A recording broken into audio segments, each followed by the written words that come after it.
তাসাউফ, ফিকহ, এই শিক্ষাটি এত দামি এই শিক্ষা, এবং এর উপরে আমল যদি দুনিয়ায় না থাকতো, আল্লাহ পাক ঘোষণা দেন লাজাআলতুস সামাআ হাদিদা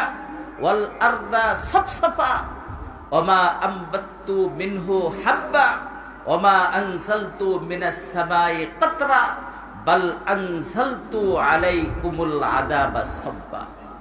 এই আকায়েদ, তাসাউফ, ফিকহ, শিক্ষা, আমল জারি কায়েমের চেষ্টা যদি দুনিয়ায় না থাকতো, আল্লাহ বলেন আমি আসমানকে লোহা বানাই দিতাম, জমিনকে তামা বানাই দিতাম, জমিন থেকে একটা দানাও আমি উৎপাদন করতাম না, আসমান থেকে এক